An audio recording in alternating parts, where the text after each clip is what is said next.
എല്ലാവർക്കും ഈശ്വമിശിഹായിക്ക് സ്തുതിയായിരിക്കട്ടെ. കർത്താവിൽ പ്രിയ സഹോദരങ്ങളെ, ഒരു വിശ്വാസിയുടെ ഏറ്റവും വലിയ ആഗ്രഹമാണ് പരിശുദ്ധാത്മാവിൽ നിറയുക എന്നത്.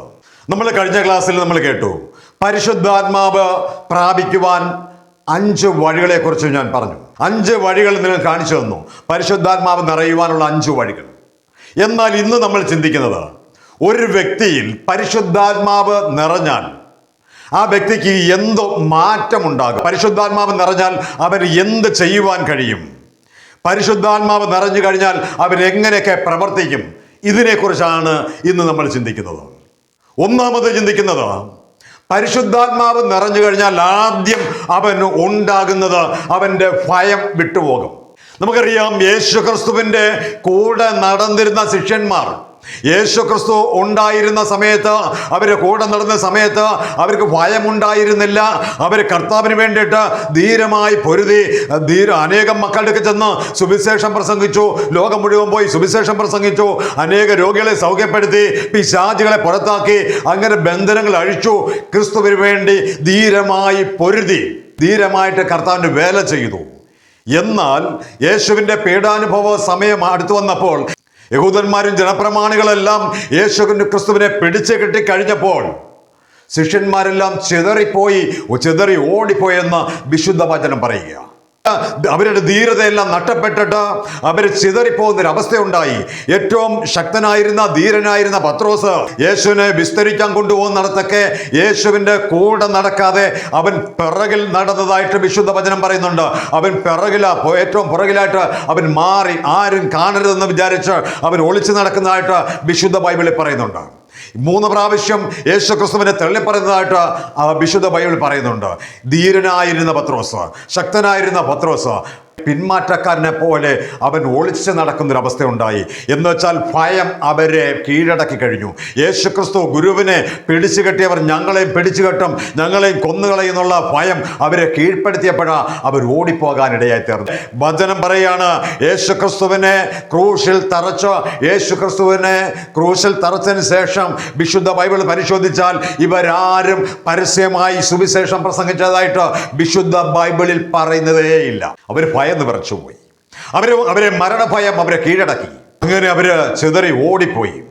യോഹന്നാന്റെ സുവിശേഷം 20-ാം അധ്യായം 19-ാം വാക്യം വായിക്കുമ്പോൾ കാണാൻ പറ്റും, വളരെ വ്യക്തമായി എഴുതിയിരിക്കുകയാണ്, യഹൂദന്മാരെ ഭയന്ന് അവർ കതകടച്ച് റൂമിൽ കയറിയിരുന്നു. അത്രമാത്രം മരണഭയം അവരെ കീഴടക്കി. പരിശുദ്ധാത്മാവിൽ നിങ്ങൾ നിറയുമ്പോൾ നിങ്ങൾ ശക്തി പ്രാപിക്കും. നിങ്ങൾ യൂദയായാലും ജെറുസലേമിലും സമരിയായാലും ലോകത്തിന്റെ അതിർത്തികൾ വരെ പോയി നിങ്ങൾ സുവിശേഷം പ്രസംഗിക്കും എന്നുള്ള കാര്യം അവരെല്ലാം മറന്നുപോയി. പരിശുദ്ധാത്മാവിൽ നിങ്ങൾ നിറയുമെന്നൊക്കെ പറഞ്ഞ കാര്യം മറന്നുപോയി. ഇവര് ഭയം കീഴടക്കി. അപ്പോസ്തല പ്രവൃത്തി 1:8 പറഞ്ഞു, നിങ്ങൾ പരിശുദ്ധാത്മാവിൽ ശക്തി പ്രാപിക്കും. അവര് കതകടച്ച് റൂമിനകത്ത് 120ഓളം പേര് സമ്മേളിച്ചിരുന്ന് പ്രാർത്ഥിക്കുന്ന സമയത്ത് പ്രവൃത്തി 2-ാം അധ്യായം 2 മുതലുള്ള വാക്യം പറയുക, കൊടുങ്കാറ്റടിക്കുന്നത് പോലെ ഒരു വലിയ ശബ്ദം ആകാശത്ത് നിന്ന് ഉണ്ടായി. ഹല്ലേലൂയ. ഇവര് ഭയന്ന് വിറച്ച് 120ഓളം പേരിരുന്ന് പ്രാർത്ഥിക്കുന്നിടത്ത് കർത്താവിന്റെ ആത്മാവ് അങ്ങോട്ട് ഇറങ്ങി വരുന്ന ഇവര് അവരനുഭവിച്ചവർ പറയുകയാണ്, അവര് പ്രാർത്ഥിച്ചിരുന്ന സമ്മേളിച്ചിരുന്ന ഭവനത്തിന്റെ മേൽ പരിശുദ്ധ കൊടുങ്കാറ്റടിക്കുന്നത് പോലെ ഒരു വലിയ ശബ്ദം ആകാശത്തിൽ നിന്ന് ഉണ്ടായി. അവര് സമ്മേളിച്ചിരുന്ന സ്ഥലം കുലുങ്ങി. അഗ്നിജ്വാലകൾ പോലുള്ള നാവുകൾ അവരുടെ മുമ്പിൽ വന്ന് നിന്നു. അവരെല്ലാവരും പരിശുദ്ധാത്മാവിൽ നിറഞ്ഞു. കണ്ടോ, ഇവിടെ കൊടുങ്കാറ്റടിക്കുന്നത് പോലെ ആകാശത്തൊരു വലിയ ശബ്ദമുണ്ടായി. അവരിരുന്ന സ്ഥലം കുലുങ്ങി. അവരുടെ മേൽ പരിശുദ്ധാത്മാവ്, അഗ്നിജ്വാലകൾ പോലുള്ള പരിശുദ്ധാത്മാവ് അവരുടെ മുമ്പിൽ വന്ന് നിന്നു. അവർ പരിശുദ്ധാത്മാവിൽ നിറഞ്ഞു. അവരുടെ ഭയം വിട്ടുപോയി. കർത്താവ് പറഞ്ഞു, നിങ്ങൾ പരിശുദ്ധാത്മാവിൽ നിറഞ്ഞു കഴിയുമ്പോൾ നിങ്ങൾ ശക്തി പ്രാപിക്കും. എന്നിട്ടെന്ന് പറഞ്ഞു, നീ യൂദയായാലും ജെറുസലേമിലും സമരിയായാലും ലോകത്തിന്റെ അതിർത്തികൾ വരെ പോയി എനിക്ക് വേണ്ടി നീ സാക്ഷിയായിരിക്കും എന്ന് പറഞ്ഞ ആ വചനം അവരുടെ മേൽ നിവർത്തിയാകാൻ തുടങ്ങി. എവിടൊക്കെ യേശുവിനെ കുറിച്ച് പ്രസംഗിക്കരുതെന്ന് പറഞ്ഞോ അവിടൊക്കെ പോയി അവര് പ്രസംഗിച്ചു. ഹല്ലേലൂയ. അപ്പോസ്തല പ്രവൃത്തി 4:18 മുതൽ വായിക്കുമ്പോൾ കാണാൻ പറ്റും, യേശുവിൻ്റെ നാമത്തിൽ, ഈ നാമത്തിൽ നിങ്ങൾ പ്രസംഗിക്കരുത്, ഒന്നും പഠിപ്പിക്കരുത് എന്നവർ പറഞ്ഞപ്പോൾ അവർ ധീരമായി പറയുകയാണ്, ഞങ്ങൾ കാണുകയും കേൾക്കുകയും ചെയ്ത കാര്യങ്ങൾ സംസാരിക്കാതിരിക്കാൻ ഞങ്ങൾക്ക് കഴിയത്തില്ല, ഞങ്ങൾ സംസാരിക്കും എന്ന് വെച്ചാൽ യേശു ക്രിസ്തുവിനെ കുറിച്ച് അവർ ധീരമായി പ്രസംഗിക്കാൻ ഇടയായി തീർന്നു. ഓർത്ത് നോക്ക്, പത്രോസിന്റെ ആ ധീരമായ ശക്തി ലഭിച്ചു കഴിഞ്ഞപ്പോൾ, പരിശുദ്ധാത്മാവിന്റെ പവർ ലഭിച്ചു കഴിഞ്ഞപ്പോൾ, പരിശുദ്ധാത്മാവിന്റെ ശക്തി അവന്റെ മേൽ വന്നു കഴിഞ്ഞപ്പോൾ, ഒരൊറ്റ പ്രസംഗത്തിലൂടെ 3000 പേരെ സ്നാനപ്പെടുത്തി ക്രിസ്തുവിനോട് ചേർക്കുവാൻ കഴിഞ്ഞു. ഹല്ലേലൂയ. പരിശുദ്ധാത്മാവ് നിറഞ്ഞു കഴിഞ്ഞപ്പോൾ സുന്ദരമെന്ന കവാടത്തിലിരുന്ന യാചകൻ കൈനീട്ടി ഞങ്ങൾക്ക് എന്തെങ്കിലും ലഭിക്കുമെന്നുള്ള വിചാരത്തിലാണ് പത്രോസ് യോഹന്നാനും കടന്നു വരുമ്പോൾ അവൻ കൈ നീട്ടുന്നത്. അവൻ പറയുന്നുണ്ട്, പത്രോസ് യോഹന്നാൻ ഒരു മനസ്സോട് പറഞ്ഞു, നിനക്ക് ഞങ്ങളുടെ സ്വർണമോ വെള്ളിയോ ഇല്ല തരാൻ, ഞങ്ങൾക്കുള്ളത് നിനക്ക് തരാം. എന്താ? പരിശുദ്ധാത്മാവെന്ന ശക്തി, രോഗസൗഖ്യം എന്ന ശക്തി അവനെ പകർന്നു കൊടുത്തു. മുടന്തൻ എഴുന്നേറ്റ് നടക്കുവാൻ തക്കൊണ്ട് ഇടയായി തീർന്നു. ഇതാണ് ധീരത. ഇതാണ് പരിശുദ്ധാത്മാവ് കഴിയുമ്പോൾ നിങ്ങൾ ശക്തി പ്രാപിക്കും എന്ന് പറഞ്ഞത്. ഈ വലിയ ശക്തി അവരുടെ മേൽ നിറഞ്ഞു. ഈ പവർ ഇവരുടെ മേൽ വന്നു കഴിഞ്ഞപ്പോൾ നിങ്ങൾ ഓർത്തു നോക്കണം, ആദ്യം ഉണ്ടായിരുന്ന പത്രോസും പിന്നെ ഭയന്ന് പറച്ച പത്രോസിനെയും ഇതാ വീണ്ടും പരിശുദ്ധാത്മാവ് ശക്തി പ്രാപിച്ചപ്പോൾ ഉണ്ടായിരുന്ന പത്രോസ്, യേശുവിനെ പിടിച്ചു കെട്ടാൻ വന്നവരുടെ ചെവി ഛേദിച്ചു കളഞ്ഞ പത്രോസിന്റെ ആ ധീരത വീണ്ടും അവന് ലഭിക്കുക.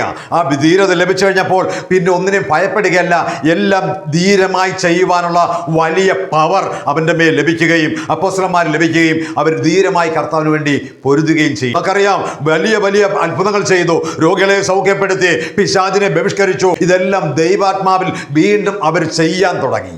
മാത്രമല്ല സഹോദരങ്ങളെ, യേശു ക്രിസ്തു പറഞ്ഞു, ഞാൻ ചെയ്തതിനേക്കാൾ വലിയവ നിങ്ങൾ ചെയ്യണമെന്ന് പറഞ്ഞു. ഈ വിശുദ്ധ ബൈബിൾ പരിശോധിച്ചാൽ നമുക്കറിയാം, യേശു ക്രിസ്തുവിന്റെ വസ്ത്രത്തിൽ തൊട്ടവരാണ് സൗഖ്യം പ്രാപിച്ചത്. എന്നാൽ പൗലോസിനെ നമ്മൾ നോക്കിക്കഴിഞ്ഞാൽ പൗലോസിന്റെ തൂവാല വഴി, കർച്ചീപ്പ് വഴി അത്ഭുതങ്ങൾ നടക്കാൻ തുടങ്ങി. പിശാച് പുറത്തു പോകുന്നതായി കാണാൻ പറ്റി. പത്രോസിനെ കണ്ടവർ, പത്രോസ് നടന്നു പോകുമ്പോൾ പത്രോസിന്റെ നിഴലെങ്കിലും ഏറ്റാ മതി എന്ന് വിചാരിച്ച് രോഗികളെയും പിശാചുബാധിതരെയും എല്ലാം വടിയരിയിൽ കൊണ്ട് കടത്താൻ തുടങ്ങി. ഇവിടെ പത്രോസ് കടന്നു പോകുമ്പോൾ അവന്റെ നിഴലെങ്കിലും ഏറ്റാ മതി, എന്നാൽ സൗഖ്യം പ്രാപിക്കും, പിശാച് ഒഴിഞ്ഞു പോകുമെന്നുള്ള പരിപൂർണമായ വിശ്വാസം ജനത്തിനുണ്ടായി. നിങ്ങൾ ഓർത്തു നോക്കണം, പത്രോസിന്റെ നിഴലിൽ പോലും സൗഖ്യം ഉണ്ടായി. ആ പരിശുദ്ധാത്മാവിന്റെ ഇരട്ടി പങ്ക് ലഭിച്ചു കഴിഞ്ഞപ്പോഴാണ്, ആ പവർ ലഭിച്ചു കഴിഞ്ഞപ്പോഴാണ്. പരിശുദ്ധാത്മാവിൽ നിറഞ്ഞു കഴിഞ്ഞാൽ ഒരു ശക്തിയും നിങ്ങളെ കീഴ്പ്പെടുത്തത്തില്ല, നിങ്ങൾ എല്ലാത്തിനെയും കീഴ്പ്പെടുത്തും. അപ്പോസ്തല പ്രവൃത്തി നമ്മൾ വായിക്കുമ്പോൾ 16-ാം അധ്യായം വായിക്കുമ്പോൾ കാണാൻ പറ്റും, ഒരു അടിമ പെൺകുട്ടി ആത്മാവിൽ ഭൂതം നിറഞ്ഞിട്ട്, പിശാച് നിറഞ്ഞിട്ട് അവൾ പ്രവചിക്കാനും മറ്റുള്ള കാര്യങ്ങളൊക്കെ ചെയ്തു. പക്ഷേ പൗലോസിനെ കണ്ടപ്പോൾ ഇത് ദൈവപുരുഷനാണെന്നൊക്കെ അവൾ വിളിച്ചു പറഞ്ഞു. അവന് അസഹ്യമായി തോന്നിയപ്പോൾ പൗലോസ് ആ അടിമ പെൺകുട്ടിയുടെ ഹൃദയത്തിലേക്ക് നോക്കി ആ പിശാച് പുറത്തു പോകുന്നതായി കാണാൻ പറ്റി. എന്ന് വെച്ചാൽ നോക്കിയാൽ പോലും വിടുതലുണ്ടായി. അവൻ്റെ കണ്ണിൽ പോലും പരിശുദ്ധാത്മാവിൻ്റെ പവർ വന്നു കഴിഞ്ഞപ്പോൾ, പൗലോസിൻ്റെ മേൽ നിറഞ്ഞു കഴിഞ്ഞപ്പോൾ അവൻ്റെ നോട്ടത്തെ പോലും പിശാച് ഭയപ്പെടാൻ തുടങ്ങി. നമ്മുടെ മേൽ ഈ പരിശുദ്ധാത്മാവ് വന്നു കഴിഞ്ഞാൽ വലിയ കാര്യങ്ങൾ നമുക്കും ചെയ്യാൻ കഴിയും. പക്ഷേ പരിശുദ്ധാത്മാവിൽ നിറഞ്ഞ പല വ്യക്തികൾക്കും അവനുള്ള പവർ ഏതാണെന്ന്, അവൻ്റെ മേലുള്ള ശക്തി ഏതാണെന്നുള്ള പരിപൂർണമായ ബോധ്യം ഇല്ല. പരിശുദ്ധാത്മാവ് എന്നൊരു വലിയ ശക്തി നിന്റെ മേലും എൻ്റെ മേലും നിറഞ്ഞു കഴിഞ്ഞാൽ നീ പറയുന്നതൊക്കെയും സംഭവിക്കാനിടയായിത്തീരും. പ്രാർത്ഥിക്കുന്ന വ്യക്തികൾക്ക് വീഴ്ചയൊന്നും ഉണ്ടാകത്തില്ല എന്നല്ല പറഞ്ഞത്. വീഴ്ചയൊക്കെ ഉണ്ടായാൽ പോലും ദൈവം നിന്നെ ശക്തിപ്പെടുത്തിക്കൊണ്ടിരിക്കും. പത്രോസ് വീണുപോയി. പരിശുദ്ധാത്മാവ് പറഞ്ഞു കഴിഞ്ഞപ്പോൾ അപ്പോസ്തലന്മാരെല്ലാം വീണ്ടും ശക്തി പ്രാപിച്ചു. നമുക്കറിയാം, ഒറ്റയ്ക്ക് നിന്ന് ബാലിൻ്റെ പുരോഹിതന്മാരോട് പൊരുതിയ ഏലിയായെ നമുക്കറിയാം. ഒരു നാളിൽ ജസബേൽ പറയാ, നാളെ ഈ സമയത്തിന് മുമ്പ് നിന്റെ തല ഞാൻ എടുക്കുന്നപ്പോൾ അവൻ ഏലിയ അവിടുന്ന് ഓടി വാടാ മുൾച്ചയുടെ കീഴിൽ കിടക്കുന്നതായിട്ട് നമുക്കറിയാൻ പറ്റും. എന്നാൽ ദൈവപുരുഷനാണോ നിന്നെ ശക്തിപ്പെടുത്താൻ പരിശുദ്ധാത്മാവ് നിന്റെ കൂടെ ഉണ്ടാകും. യേശു വന്ന് ഏലിയായി ശക്തി അപ്പം കൊടുത്ത് വെള്ളവും കൊടുത്ത് അവന് 40 ദിനരാത്രങ്ങൾ നടത്തി ഹോറബിൽ കൊണ്ടെത്തിച്ചതും അവിടെ ഗുഹയിൽ ഇരുന്നൊക്കെ നമുക്കറിയാം. പക്ഷേ ഈ ആത്മാവ് നിറഞ്ഞു കഴിഞ്ഞാൽ അവന് വെറുതെ ഇരിക്കാൻ പറ്റത്തില്ല. ആത്മാവ് നിറഞ്ഞു കഴിഞ്ഞപ്പോൾ ഏലിയായോട് വന്ന് ദൈവം ചോദിക്കുക, ഏലിയ നീ എന്ത് ചെയ്യുന്നു? ഏലിയ പറയുന്നൊരു കാര്യമുണ്ട്, ദൈവമേ ഞാൻ നിന്നെ പ്രതി ജ്വലിച്ചു കൊണ്ടിരിക്കുന്നു. വീണ്ടും ദൈവം വന്ന് ഏലിയാട് ചോദിച്ചു, ഏലിയ നീ ഇപ്പോൾ എന്ത് ചെയ്യുന്നു? അവൻ പറയാ, നിന്നെ പ്രതിയുള്ള അതീവ തീഷ്ണതയിൽ ഞാൻ ജ്വലിച്ചു കൊണ്ടിരിക്കുന്നു എന്ന് പറയാനിടയായി തീർന്നു. എന്നെ കേൾക്കുന്ന സഹോദരങ്ങളെ, നമ്മളുടെ മേൽ പരിശുദ്ധാത്മാവുണ്ടെങ്കിൽ, പരിശുദ്ധാത്മാവിന്റെ ഇരട്ടി പങ്ക് നമ്മുടെ മേലുണ്ടെങ്കിൽ, ആത്മാവിന്റെ പവർ ഉണ്ടെങ്കിൽ, നിന്നെ ഒരു ശക്തിയും നിന്നെ കീഴ്പ്പെടുത്തത്തില്ല. എല്ലാം നിനക്ക് കീഴിലായി തീരും. ഹല്ലേലൂയ. എന്ന് വെച്ചാൽ നീ യേശുവിനെ രക്ഷകനും നാഥനുമായി സ്വീകരിച്ച് അവരൊരു വസ്ത്രം പോലെ നീ അണിഞ്ഞാൽ നിന്നെ ഒരു ശക്തിയും കീഴ്പ്പെടുത്തത്തില്ല. കാരണമുണ്ട്, ദൈവത്തിന്റെ ആത്മാവ് നിന്റെ മേലുണ്ട്. നമുക്കറിയാം, യേശു ക്രിസ്തുവിനെ പിടിച്ചു കെട്ടാമെന്നവർ എന്തുകൊണ്ട് നിലത്ത് വീണുപോയി? പിടിച്ചു കെട്ടാമെന്നവരെല്ലാം നിലത്ത് വീണുപോയി. കാരണം അവന്റെ മേൽ അവനെ ആവരണം ചെയ്തിരുന്ന ഒരു പരിശുദ്ധാത്മാവിന്റെ ശക്തി ഉണ്ടായിരുന്നു. ഈ ശക്തി നിന്റെ മേലും എൻ്റെ മേലും ഉണ്ടെന്നൊരു പരിപൂർണമായ ബോധ്യം ഉണ്ടായാൽ, ഞാൻ പറയുന്നു, പിശാച് നിന്നെ കാണുമ്പോൾ ഭയക്കും. നീ പറയുന്ന കാര്യങ്ങൾ സംഭവിക്കാൻ ഇടയായി തീരും. നീ ഇന്ന് മഴ പെയ്യണ്ടെന്ന് ഏലിയ പറഞ്ഞപ്പോൾ മഴ പെയ്തിട്ടില്ലെങ്കിൽ നീ പറഞ്ഞാലും മഴ വേണ്ടെന്ന് പറഞ്ഞാൽ മഴ മാറി നിൽക്കും. നീ ഒരു രോഗി നോക്കിയിട്ട് സൗഖ്യം പ്രാപിക്കട്ടെ എന്ന് പറഞ്ഞാൽ അത് യേശുവിന്റെ നാമത്തിലാണ് പറയുന്നെങ്കിൽ അത് സംഭവിച്ചിരിക്കും. ഹല്ലേലൂയ. നീ എന്ത് പറയുന്നോ അതെല്ലാം സംഭവിക്കാനിടയായി തീരും. നീ ഏത് പിശാചിനെ ബഹിഷ്കരിക്കുന്നോ അതെല്ലാം പിശാച് നിന്നെ കാണുമ്പോൾ അലറിക്കൊണ്ട് പുറത്തു പോകാനിടയായി തീരും. കാരണം നിന്റെ മേലുള്ളത് പരിശുദ്ധാത്മാവാണ്. ഇതാ അപ്പോസ്തലന്മാര് പ്രസംഗിക്കേണ്ടെന്ന് പറഞ്ഞിടത്തൊക്കെ അപ്പോസ്തലന്മാർ ധീരമായി പ്രസംഗിക്കാൻ തുടങ്ങിയപ്പോൾ ഈ അപ്പോസ്തലന്മാരെ യഹൂദന്മാരെല്ലാം ഭയപ്പെടാൻ തുടങ്ങി. ഇതുപോലെ ഈ ശക്തി ഞാനും നിങ്ങൾ സ്വീകരിക്കണം. ഈ ശക്തി സ്വീകരിച്ചു കഴിഞ്ഞാൽ നിങ്ങൾ ലോകത്തെ നിങ്ങൾ കീഴ്മേൽ മറിക്കുന്നവരെന്നുള്ള പേര് നിങ്ങൾക്ക് ലഭിക്കാനിടയായി തീരും. നിങ്ങൾക്ക് ഒന്നും ഭയപ്പെടത്തില്ല. സകലതും നിങ്ങളുടെ കാൽ കീഴിലായി തീരും.